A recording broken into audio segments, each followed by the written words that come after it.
Hello, ladies and gentlemen, and welcome back to the channel. Welcome back to our FM23 Football Manager Man City save for the beta. And we're sitting in 7th place. How have things gone? Well, not incredibly well. Erling Haaland's been out for a long old period now, and Alvarez is wank.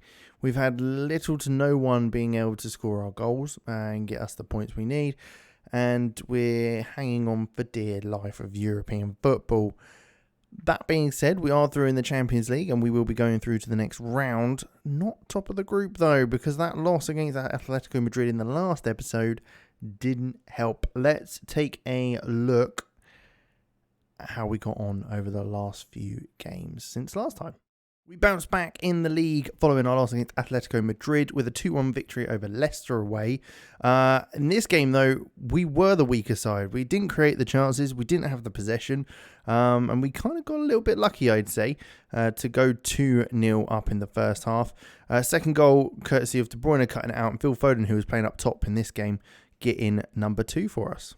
Second game in the row where we were second best, but this time again getting the win against Newcastle at home. Grealish delivery found Bernardo Silva, who made it 1-0. However, our luck did end up running out, but in a game where we were dominant, and it was Bournemouth who kind of capitalised on our poor form, and they won 1-0. This led on to the game against Celtic in the Champions League group stage. We were already confirmed to be through to the next round, so we maybe took it a bit lightly, but we still should have done a lot better. We were dominant throughout the game.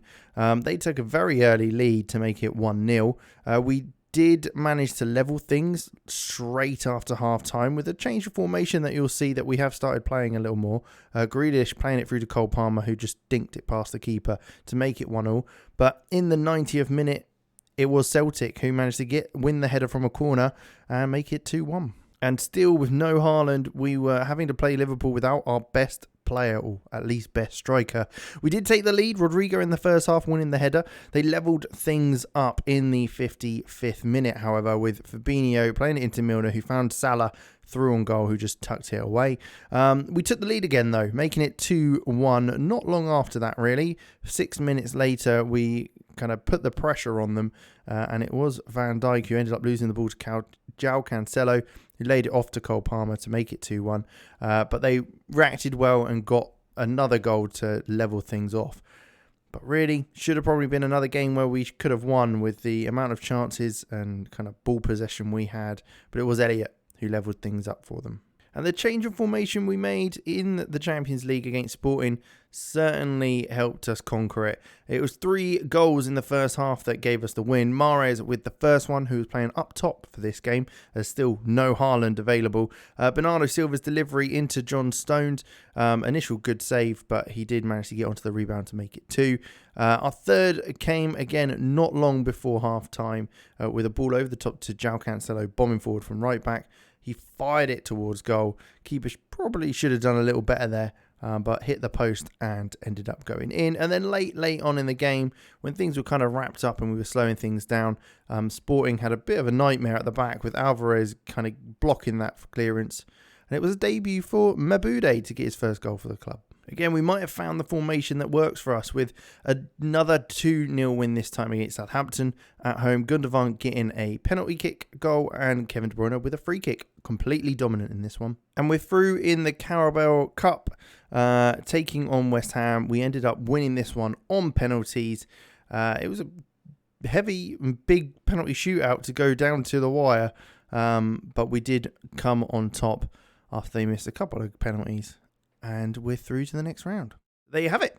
Not fantastic. We kind of had a blip in the middle there, but again, we didn't perform well. Got wins against Leicester and Newcastle, and then we completely dominated games from then on. We got Villa today. It's just before the break for the World Cup. And then once we're back from the World Cup, we've got Rotherham in the 4th round. And to be honest, we'll probably come back at the end of January, so maybe the Brighton game, to just see how things go. We've got Barcelona in the first round of 16, first leg in the Champions League, so that's going to be a tough one for sure. But we will see how we get on against Villa, who are sitting low in the table, so I'm hoping for a big win. It's trying to decide which formation we go with, but I think we will end up going with the new kind of style we're playing at the moment, which seems to be working really, really well for us. We're dominating games, performing really well. Haaland is on his way back, so he should be back and ready to go for after the World Cup, especially as he won't be going anyway. And then you've got the likes of De Bruyne, John Stones needing rest, Jack Grealish as well. I think we've got enough on the pitch to be able to deal with this and do okay.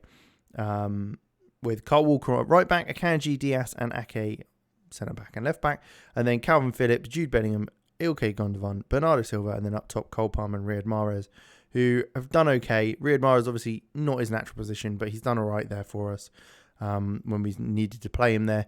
Because once more, Julian Alvarez has been shocking. He just constantly performs awfully. He's played 9 games, no goals or assists, and 6.46 rating. That kind of just shows how dreadful he's been. So I do try and avoid playing him. But that's the lineup we're going to have for today. Hopefully we can get a pretty confident win, really. It would be nice to continue that run of form going into the break. And then we can kind of hopefully pick it up once again when we are back from that. But there you go. The Pebble standing there proud in his green afro, pink jacket. Red trousers and blue shoes, looking fantastic, I must say. Is Bernardo Silva, though, with the delivery, headed clear by Bailey, but Phillips will get onto the end of that.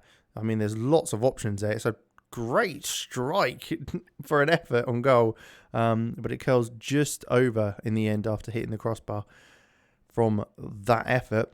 They've had the better chances, but again, it's still early on in the game. Not a great pass there as Bednarek cuts that out for them.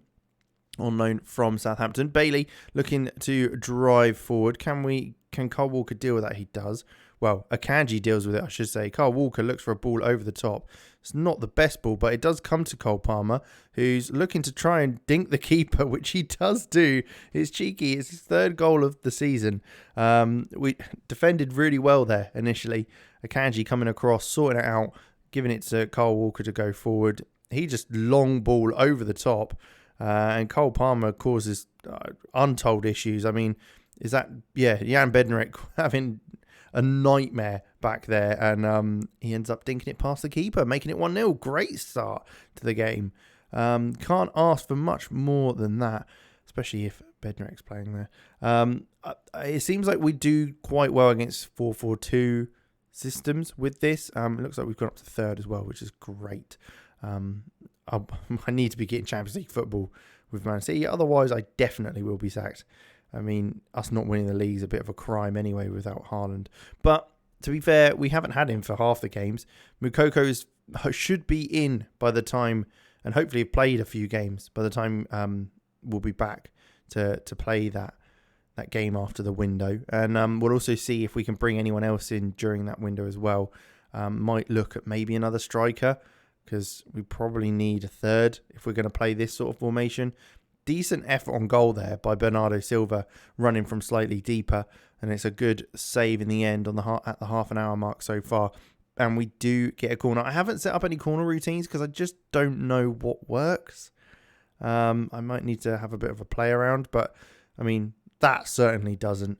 I might look to go to the back post because I've seen a few headers that kind of go in from the back post, so maybe that's something we can use to the best advantage.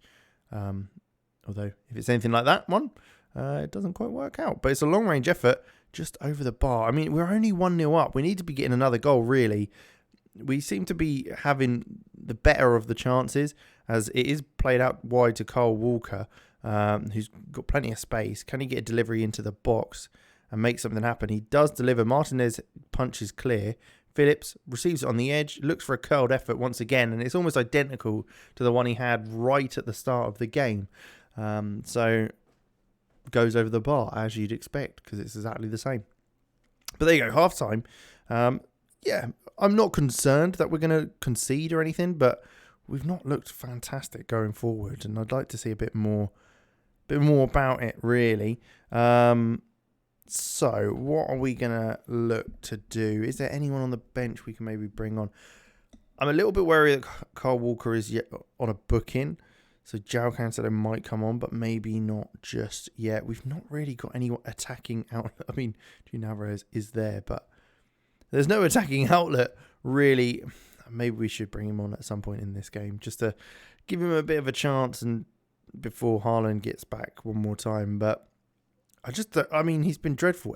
He's never taken any opportunities. Every highlight I've seen him take when going forward, he just seems to not be able to get a strike on goal or anything. Well, when he does, it's a dreadful strike. Let's see here. What can we do? Gundogan, maybe we'll take you off and bring Rodri on. Swap you over with Jude, maybe. And feels a little bit tired and a little bit has just come back from injury, so don't want to risk him really. What else could we do? To be fair, we could move Ake up into midfield. Phillips can come off, and we'll pop in Gomez at left back. I think he should be able to cope with who's on his side, Buendia, because he's going to be coming inside anyway, so he's not going to be too much of a threat on that front. He's not holding out wide and causing us issues on that side. Although, I mean, we should be having more chances than we have so far. A couple of minutes ago, we'll take Riyad Mahrez off, put Alvarez on. Okay, I'm not giving him much hope. Job will also come on for his brother for the final few minutes of the game. And that should be that. So not an exciting one, I have to say. Not something that's overly exciting, but a win's a win. We take it. We move on into the World Cup period of the first season. We're sitting in 4th place at the moment with Wolves, who I still do not understand how they are so good in this game. Absolutely ridiculous. But hopefully they get nerfed soon. But there you go. We'll leave it there. As our players go off for international duty, we will say a goodbye and we will be back with Moukoko. I keep putting offers in for Endrick because I really want to bring him in because he just looks very good. He's young, quality player. But I've got a feeling we might struggle to bring him in anytime soon anyway. Might be more of a long-term hope. But there you go. We'll leave it there. Thank you very much for watching. We will catch you in the next one, which will probably be the Brighton game, as mentioned. And with that, thank you for watching. Make sure you leave a like, subscribe to the channel, and I'll catch you in the next one. Goodbye.